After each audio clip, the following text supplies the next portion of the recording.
If you've been feeling like your content is blending into the background or your offers just aren't landing like they used to, you're definitely not alone. And today's guest has some powerful insights to help you shift that.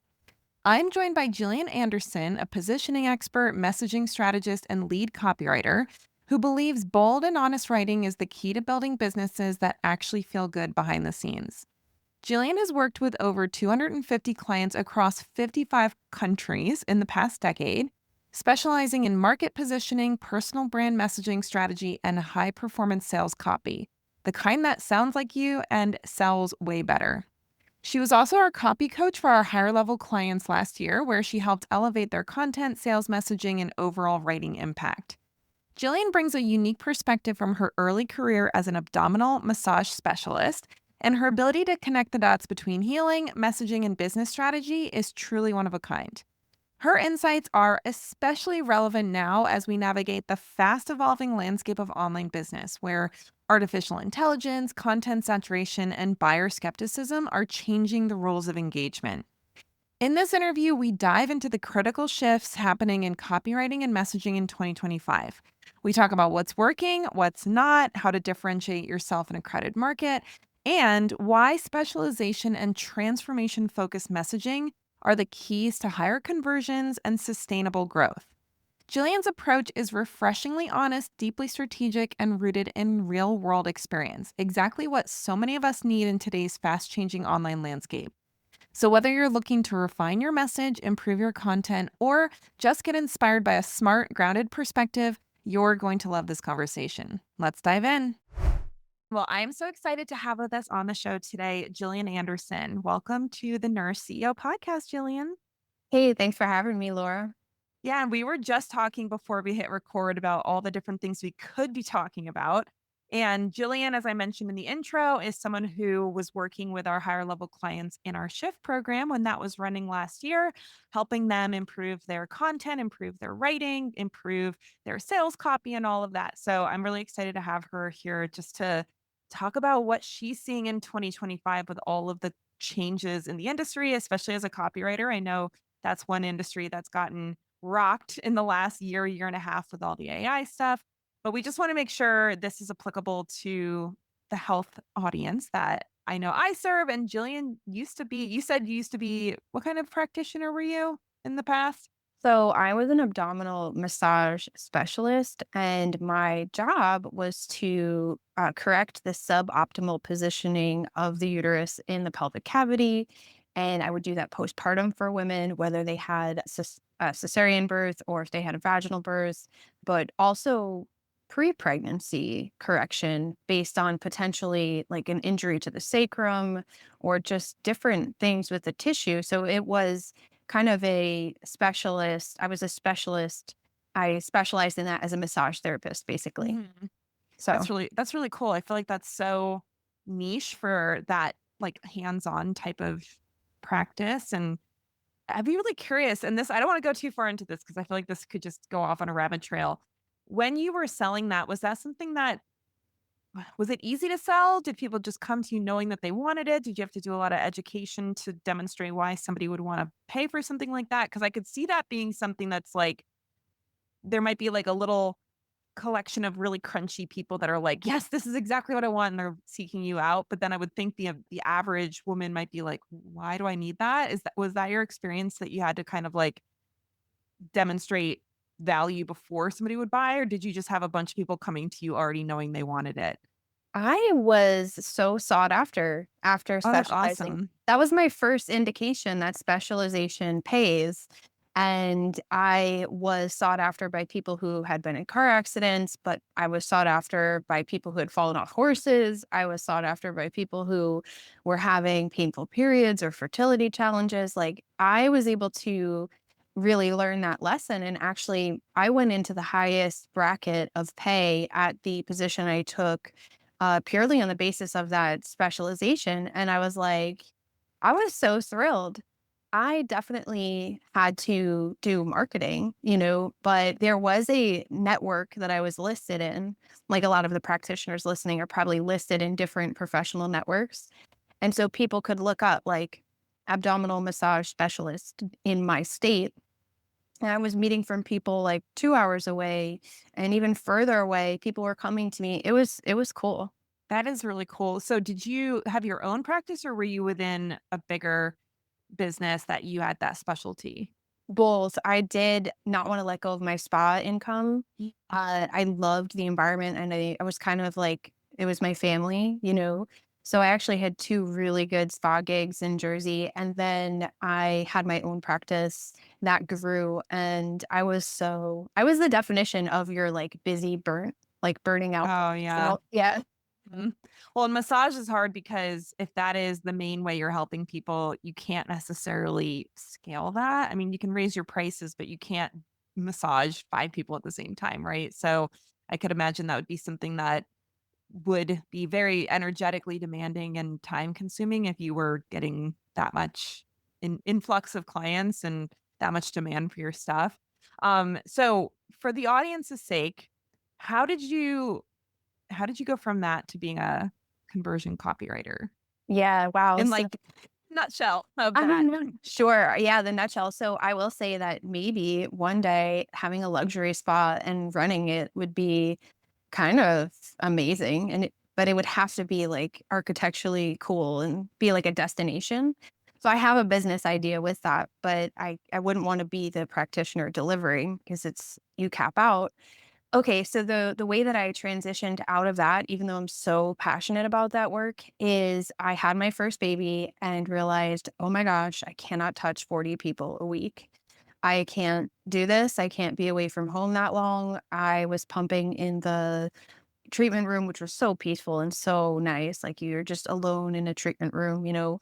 But I was really emotionally off balance leaving my baby with my husband. It was my husband who was there, but it just felt wrong. And he was 6 months. My son was 6 months old when I was like, I have to figure out how to work from home. I have to figure out how to make money from the computer. I will do whatever it takes. I, back then, this was like 2015, it was all about blogging. And so everything was like, build a blog, like make money blogging. And I remember going through my initial realization, like blogging is not a business. Like I actually need a business model. I actually need an offer suite. I actually am not trying to write a blog and monetize through advertisements, right? So I wrote and wrote and wrote and wrote, built an email list. And by the time I sold something, people were like so ready because I had really developed relationship with them through the writing. And all I did was really took my knowledge of holistic women's health to a website, blogged and blogged and blogged, got some cool features and some like online magazines for women's health. And that was it. That was the start. So you were writing about women's health topics, and then the offer that you pitched was related to copywriting services? No, the offer that I pitched was about healing the uterus. Oh, okay. Yeah, so it was all women's health stuff, and that's why Gotcha. I relate to the women's health clients or the holistic health clients, and 8 out of 10 of my clients are those women or those Mhm, people, because they just understand that whole journey of learning to mhm. sell your offers, you know? So, no, I wrote about women's health and eventually transitioned into helping my fellow women's health practitioners grow their businesses. Mm, They wanted to know how I was doing this, how I was getting clients online, how I was doing the email marketing, how I was getting clients from all over the world, you know, and reaching clients from all over the world. And I started to kind of do some business strategy stuff with them. And the next thing you know, I'm helping people with their copywriting, which is a total joy because when I was in college, I was an English major and a psych minor. And so those are my areas like psychology and writing, so fulfilling. And yeah, that's the transition. that's so funny. I feel like we have a very similar journey because I was a psych grad for undergrad, and I feel like when you really enjoy learning about human behavior and human psychology, it's almost like a natural tumble into business and strategy and copywriting and messaging and all the things that you and I both do a lot of work on for our clients because it's like using words to drive action.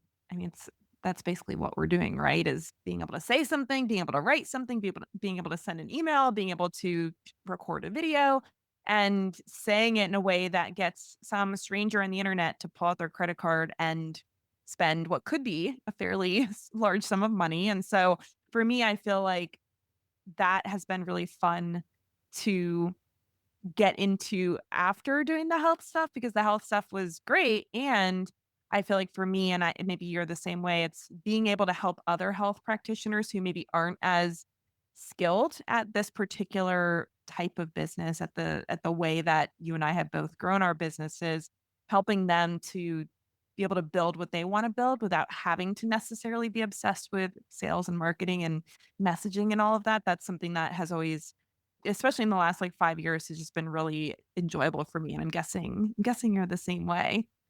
Yeah, I love results. I mean, it changed my life. I didn't have to go back to work. I literally got to stay home and make my own hours. And I mean, there's obviously, I don't want to make it glamorous because, like, you still have to have discipline and structure. You still have to have support, but I didn't have to leave him and I could maintain my breastfeeding relationship, which is super important. And so, yeah, online launching and sales, and marketing and copywriting, it changed my life. Yeah. Yeah. Well, and my being able to have kids, excuse me, same thing where it's like I don't mind leaving my baby with either my husband or, a couple hours of childcare is a nice break, but this idea of going to, like, a full-time job or having to pump, like, 8 hours a day or, just not seeing your kid all day, for me, I've never had to experience that, but I literally cannot imagine having to do that, and it's just something I think, unfortunately, so many women are forced to do, and I agree that this kind of business model is one of the few that allows women to still work, to still, use their brains, use their skill set, and also not have to be forcibly separated from their children, which, is unfortunately the way most women have to work if they're gonna have a normal job. So, all of that to say, I would love to hear, I'm gonna, like, totally just take a left turn here. I would love to hear from you, considering you've been doing this for a while, and especially because you're in an industry that is being so affected right now. In the last year, what have you seen as the major changes to the market from, like, a messaging perspective, a content perspective? Because I have my own ideas about what's changed, but I would love to hear what have you been seeing that's been changing? Well, so I would say that information is more accessible and cheaper than ever before. And so if people are like, I just saw this guy on YouTube, this advertisement, and I was like, I can't believe he's still running this ad. I don't know anything, but it was like, did you know you could extract all of the knowledge in your head and make a course and sell it? And I'm like, no, like, no, it's not like that anymore. The information is cheaper than ever, more easy to access than ever, easier to synthesize it than ever. You literally need to sell transformation. You need to sell the future results. You need to sell the version of the person they're stepping into. You literally don't want to sell information or even be like info or knowledge heavy content. I mean, it's debatable. I know you have a lot of opinions with the variety of content and the goals and everything, but yeah, I think that, the industry is changing a lot in that there's been an influx of people creating online offers. And like you've said, they've started to kind of peter out a little bit, right? It was like 2020, 2021, huge influx of people, remote positions and working from home and, doing the online thing. And I think a lot of people realize, okay, wait, I need staying power. I need discipline. This is, then, but what happened in that time period is a lot of lower quality offers. Mm, I believe lower quality offers, a lot of promises under delivered, just a lot of skepticism came out of that. And so I think there's a lot going on now. I think there's like a ton of things going on. And then in the copywriting space, of course, chat GPT, AI, that's a whole conversation. The quality of the content, I think we need to, as business owners, I think we need to kind of make sure that we're on the leading edge staying connected and being very clearly human in our connection, if that makes sense. Hmm. Yeah, and I believe I saw you post recently saying that you are not using ChatGPT in your content. Is that accurate? I have sat on that for like 30 days. I was like, if I post this, I have to start having these conversations and I actually don't know if I'm ready for them. And I'm ready for them now. And so I don't use ChatGPT to generate a single line of copy for my clients. I'm going with that as a differentiator just because I believe that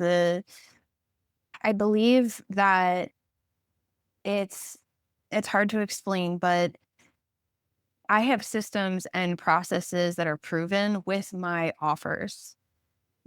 I'll use Otter, right? I'll use transcription services. I'll use chat to synthesize data like on the side, but I don't use it to generate content for my clients. It's just not a boundary I'm willing to cross. I think there's a lot of copywriters who are getting into like some murky water and delivery. Their delivery is like subpar. I would Mhm. rather I would rather be super clear, you know, and super trained, but even still, it's like, yeah, I have a guarantee. It's a not one line that a client receives from me is generated from ChatGPT. Well, I love that as a differentiator as a copywriter because I mean, like you said, if people are starting to cut corners and just have ChatGPT write things and maybe they're editing it, but at some point they might be like, I don't even need to edit this. I'm just going to like give it to them as is. I do think that that is if that's the service you're providing, that can be a slippery slope for obvious reasons. And I do think copy will sound different when it's written by a person. It just will. And if you don't know exactly what to do, how to do it, how to say it, even if you use ChatGPT to get you started, you don't know what's good and what's not good, right? If you're somebody who doesn't really have that expertise, it's like you can read something, be like, I don't know, that sounds good to me, and throw it up there, and then it doesn't work, and you're like, what the heck?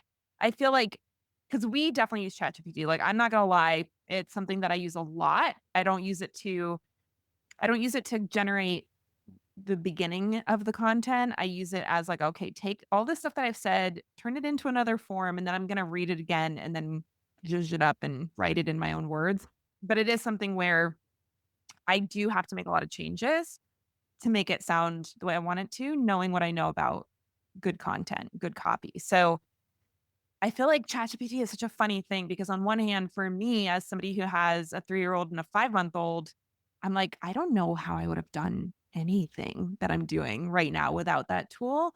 But I can also see how people are starting to overuse it and everything's starting to sound the same. And it's starting to be like, did you even write that? And that's the like dark side of it where people are over relying on it and then just putting stuff out there that's like, what are you even talking about? This isn't, you sound like everybody else. And it all just starts to like blend in. And of course, that's the opposite of what you want to be happening when you're trying to sell something and stand out online. Yeah, I mean, it's pulling from so many different places. It's like a hodgepodge of like, and obviously there's levels of, training that you can take yourself through. I listened to the last episode you published with the woman and your conversation was about AI. Her name is escaping me right now. Nina Marie. Yeah. Nina Marie, that was a great episode. And I really think that there are places, just like Nina said, she has boundaries about where she's using it and where she's not. And I loved that. She broke down where she's using it and where she's not going to use it. I think as in copywriting and messaging, I'm figuring out where I'm comfortable using it and where I'm not using it while maintaining an kind of a curious mindset about just keeping my skills up to date, learning. I loved seeing what you did with your schedule. Loved it. Like when you did your whole thing, like write me a schedule that is blah blah blah. I immediately did it. I was like, "Tell me tell me about my schedule." Like, so I'm using it. I'm even, training it in ways I'm open to these bots and things like that can answer client questions. Like I have areas where I'm moving into, but I have some clear boundaries around the actual craft of copywriting because I mean, I just that's precious. That's the ROI I promise my clients, like, and I have, I kind of, I have a relationship with a business owner. She's at the seven-figure level. She some of her people on her team are bringing her stuff straight from ChatGPT, and she's like, "I said no ChatGPT on this. Take it away from me. Like, take it back. It shouldn't even." Like, I would rather stand out to that person immediately as like, Jillian's going to do this work. I'm not going to get some ChatGPT vanilla, like, you know, plus I'm in writing. So it's like writing and copywriting. If someone comes to me with a page and they want it edited, it's almost harder for me to edit their page than it is for me to start with the spine, do my frameworks, do my whole research process. Like, it's clean when I lay it out from the beginning versus they Mhm. give me something and I'm like, you know. But I think what you said is true. I mean, people are getting lazy with it or they're just not using it well. And what's resulting is like a bunch of vanilla blah Mhm. that doesn't even sound right. Yeah. It's easy to swipe past. It's like, next. It's so generic sounding. You know what I Mhm. mean? Yeah. So you were talking before, and I love that you shared how your business, when you were doing the massage work, was really successful because you were so specialized. How do you see that playing out now in the online space, especially with how everything is starting to kind of be like everybody sounds the same, everybody looks the same? Like it's just because people are taking these shortcuts, it's just everything's starting to be like, how do I know you're any different than anybody else? Yeah. Well, in copywriting, it's different because I need to look at all of my marketing material. And for anyone listening, you can audit your material, your marketing and sales material too, from with the same mindset.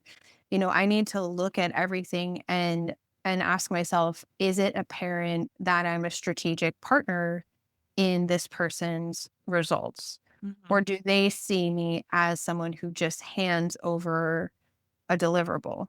I need to be looked at as an advisor and not just as someone who's going to hand over, website copy, email copy, or sales page copy. So for the people listening, it's like, it's kind of like going to that next level of ROI, results, transformation, and, just making sure that you see, differentiators is a whole conversation because differentiators are super specific to your like skill set and your Mhm. personality. And differentiators are based on your, experience and credentials, but also your life story.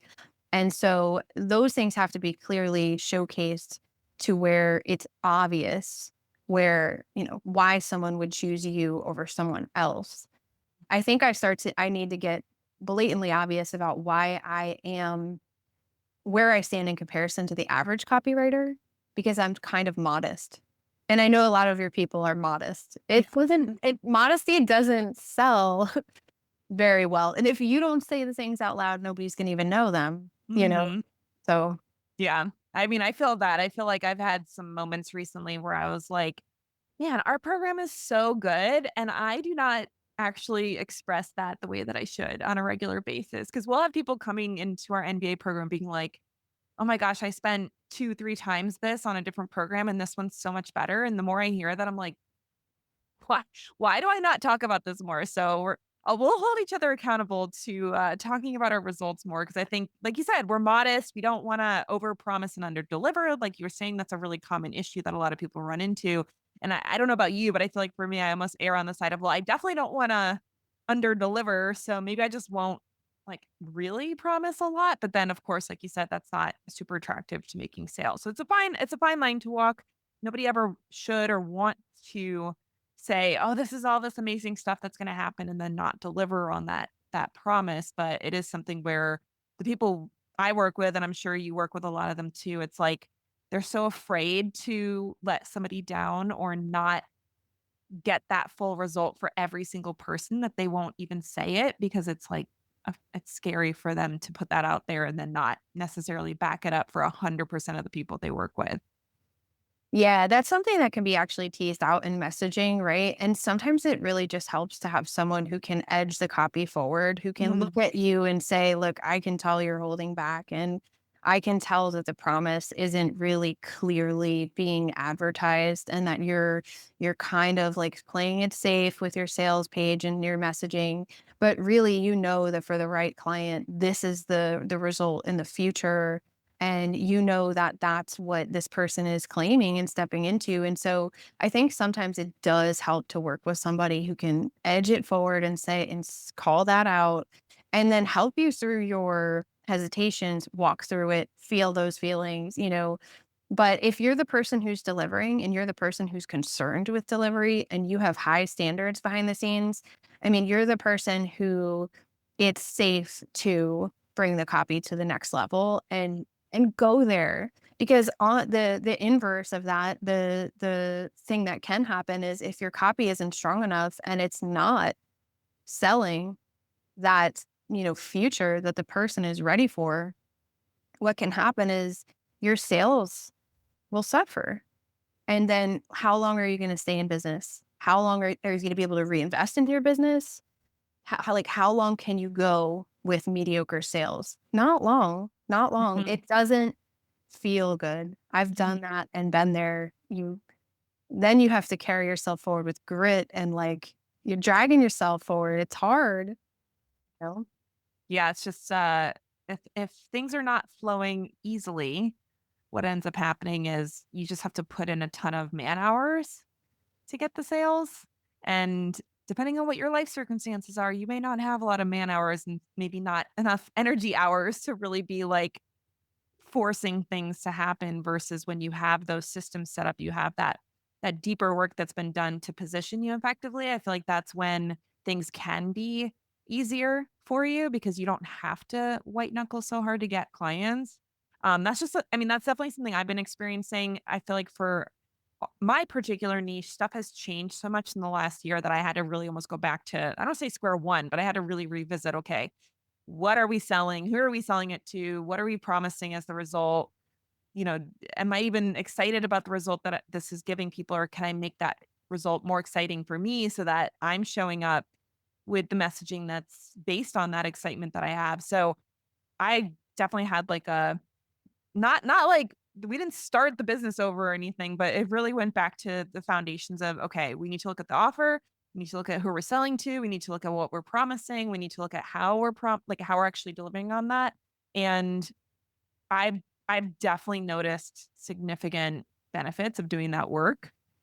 But it's like, man, you get this far in business, you're like, oh, I just want to get to a place where that doesn't have to change. But for us, and I'm sure you've had this experience recently too, it's like stuff changes so fast in the online marketing space that it's like, all right, as soon as something starts working, now maybe we have to tweak something because now the world is different. Now the online space is different. That is one thing in the health space. I don't think it changes quite as fast as the marketing space, as far as like what do you need to be dealing with in technology and all of that. And that's kind of like a whole nother conversation. But I do think that work is what we do with our clients when they're starting their business. And it's the work we do with our clients when they're wanting to reinvigorate their business and get more sales and to scale. And so it's just been really interesting to see the parallels between the work you do to start a business and then the work you do to break through plateaus in your business. Have you worked with anyone or had that experience in your own business at all, where you had to kind of like go back to the baseline and be like, all right, what am I selling? How are we talking about it? Even if you've already been in business for a while. Yeah, right now I'm working with a business coach for women in the birth space, so doulas and birth professional sleep consultants, and it's so yeah, we're going back offer by offer, offer by offer, and what she really wanted and needed was the client to be having higher level problems Mm, for her own fulfillment's sake, because she's wiser. She's been through so much. She just really wanted to meet someone a little bit further down the road, mm, but all of her messaging was literally for like a beginner person, which meant She's just light years further and is like, "Oh, I just want to talk about X and I just want to talk about Y, and this is like not as exciting." So we were going through offer by offer and updating her sales page copy, which is that's like the core, the spine of all of the content that's downstream from that sales page. Offer by offer, we're going through, and it's exciting for her. It's back to the basics. Who is this for? Yeah. What are they dealing with? How are they describing it? You know? Mhm. So, what advice would you have for somebody who has been in business for a while and maybe is starting to see their sales slow down? They're not connecting with people as well as they used to. Social media has gotten harder. Like, I feel like I've been hearing this from so many people where stuff that used to be easier has now gotten a lot harder for them. What would you say they should be looking at in especially in their messaging and their content that they're putting out there? Yeah, so I always look for people to be using a problem dash solution framework. I'm like, are you setting this up to solve a problem right out of the gate? Or are you just one out of 500 HTMA practitioners, or have you chosen a specific problem and solution framework for your offer and the way it's positioned? So I look for that and I look for that transformational messaging, right? Is your offer set up to be like, sales is pushing a boulder down a hill, or is it set up to be where you're pushing a boulder up a hill? Like if you are selling I call it signal positioning, and signal positioning sales framework. If you're using this type of framework where the offer is signaling your buyer's future reality, future claim on her house, future claim on her finances, future claim on her business, whatever it is, relationships, right? That's the other category. Future claim on a relationship health. It's like if it's set up, your offer, the name, the subtitle, the way you're describing it as a signal of her future, you will see increased conversions just on the basis of that alone. And then your messaging can follow behind. But like you said earlier, the business owner who's making those decisions to go in that direction has to work through her fear of marketing and selling like that Mhm, and being bold like that. mhm. Okay, so you said I'm laughing because 'cause I'm like, this sounds so familiar to the people that I've been helping lately where a lot of them are doing those HTMA tests, and there's nothing wrong with that, so I just wanna make sure it's really clear. I'm not saying that there's anything wrong with offering an HTMA test, but a lot of them come into it being like, they're selling that test almost as if the person they're selling it to already knows exactly everything about that test, why they would want it, what's it gonna do for them. And it could just be me, but I don't think most people have any idea why they should pay for an HTMA test unless a friend told them to do it or they've been like geeking out on health stuff for 10 years and this is the new trend. Is that something that you're seeing where it's like people they're harping on the method or the test or the thing that they do and they're trying to sell that and they're like, why aren't people buying this? It's only $100. Like, I don't understand. And I'm here telling them, I'm like, because nobody knows what you're talking about. Like, nobody knows what an HTMA test is. And even if they do, they don't know why they should buy it from you as opposed to, like you said, the other 100 people that are selling it, probably 1,000 at this point. So I would love to hear from you because, again, I have my own opinions about this.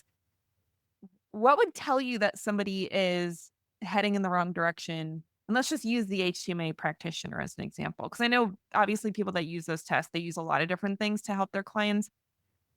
But this is like the hot test right now. What would indicate to you that they're using that as not in an effective way to make sales? And then what would be some things that you would change? I know it's like putting you on the spot. Things that you would change about how they're positioning that kind of offer to actually help it sell. Does that Yeah. question make sense? Yeah. So an indicator that they're selling the what, the HTMA test would be people not understanding the price or not seeing the value in it. So I would think people who are like, it's optional to them. It's just one option in a sea of options to, restore their health or get some kind of health result. And so those people are like you might have more tire kicker type people coming in. They kind of like are interested. They think they feel you, like might even feel like they're supposed to work with you. But then when it comes to the way you're communicating the offer, the person leaves feeling like, I just like, is that like really for me? So not a sense of people really feeling convicted to buy. What you want people to be feeling is like an internal conviction to buy, an Hmm. like they're deciding to buy. And HTMA analysis is just the boat that's going to take them to the destination that they're headed. And it's your job to determine the destination and to speak about the destination, despite how it, can bring up feelings of, okay, this is like me selling the future and this is like kind of risky. And like, what if all my clients don't get these results? And there's sub messaging that can be worked into your messaging to help prevent unhappy clients and stuff like that, which is a little bit kind of like next level messaging. But you want to make sure you're setting expectations in your copy that'll keep you safe and keep you grounded. And so it all works together. Hmm. But if you have like people who just aren't convicted to buy, I think that's the biggest indicator. And then the shift is you have to zoom out and stop talking about the what. You have to zoom out and you what you think you're selling is not what you're actually selling. You literally have to zoom out, and sometimes you need a second set of eyes on this because you're so close to your work, which is why your clients, Laura, are so blessed to have you because you have support like that baked in and you have those eyes too, and you can see from a sales perspective, so it had helped so much. But zoom out, choose a problem to solve, choose a future to sell, stop selling the what. The what can be showcased in your proven method section of your sales page, and Hmm. you can totally do it justice explaining it in a way that is also painting a picture of the future. Hmm.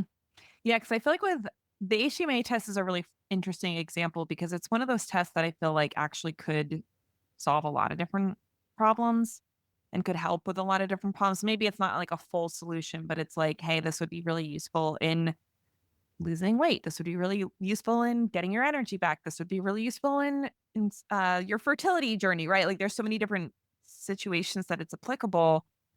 But when, like you said, when you're trying to sell the test, I mean, why should somebody buy it from you? Honestly, like there's so many other people they could buy it from. Why would they buy it from you? And I know sometimes that question can sound kind of harsh, but it's the question I mean, it sounds like you've had to deal with that question too. Like, why would somebody pay you to do copywriting if they can use ChatGPT? That's a question you have to answer and you are answering it, right? And the same thing with me.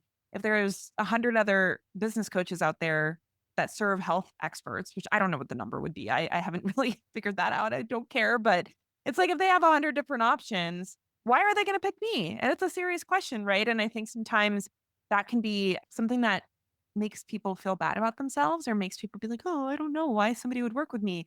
But for me, it's a question that's like, I have to be able to answer that and I'm going to answer it. And then I'm going to make sure everybody knows what the answer to that question is. Is that your experience too? Is it's like, if you start to feel like, I don't know, what does make me different? That's a sign that, hey, actually, let's get deep into that because that's what's actually going to help make sales happen for you. I know it sounds crazy, but I literally say this and I'm like, oh, people are going to misunderstand and misinterpret. But like I tell you what to think. I literally will tell the reader what to think. If I want the reader to think I'm the better option, I will tell you. Like it's just you have to. You have to. Otherwise, the person walks away from the page not having a clear understanding. They're not going to come up with that. They're not going to do the mental work to do that. You have to determine this stuff and you have to be the one who leads in saying it. And you have to also then be repetitive with it and make that brand awareness over time and like stamp your seal on it? Mhm.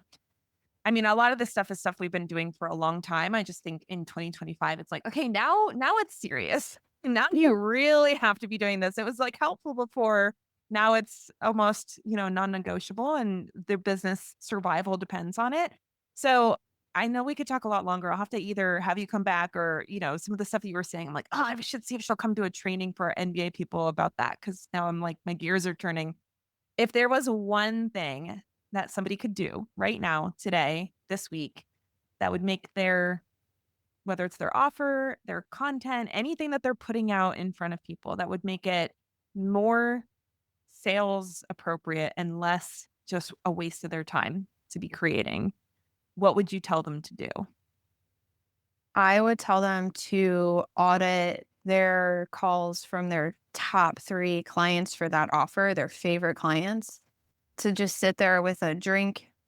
Don't make yourself do anything in that session. Block out 30 to 40 minutes, maybe even 20 to 30. You might not need a full 30 to 40.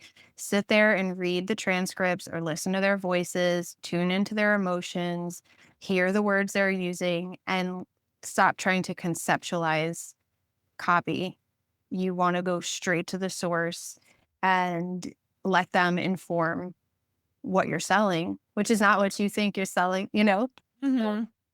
Is that sales calls or is that one-on-one calls or a mix? It could be sales call. A lot of sales calls have a lot of juicy info, but sometimes those kickoff calls are really rich too. So Mhm. it just depends. But wherever they're expressing that initial pain and challenge and trouble and just whatever like specifics are coming up around their life or their relationships or their health around those things, like, remind yourself, get out of your own head and get in their space and just start there.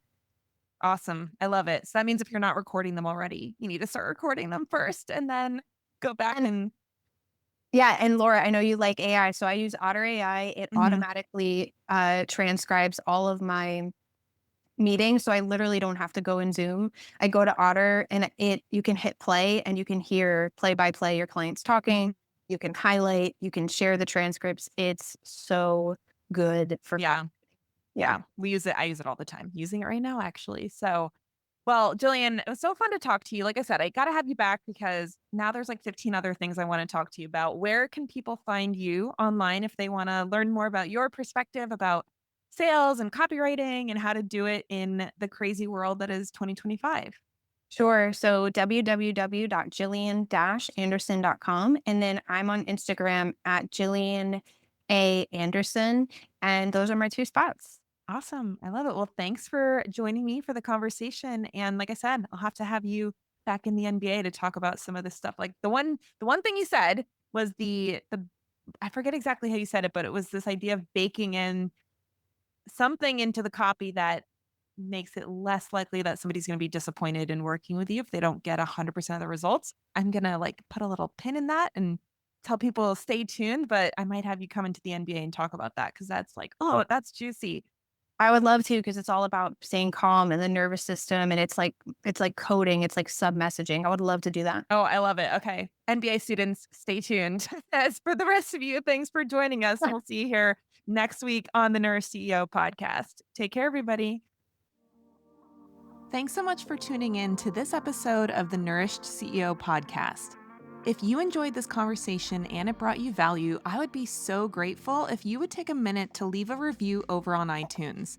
Your feedback not only helps more amazing coaches and practitioners like you find the show, it also helps me keep creating the kind of content that you want more of. Just head over to Apple Podcasts, search for the Nourished CEO podcast, scroll down and tap that write a review button. It only takes a minute and it means the world to me. Thanks again for being here, and I'll catch you on the next episode.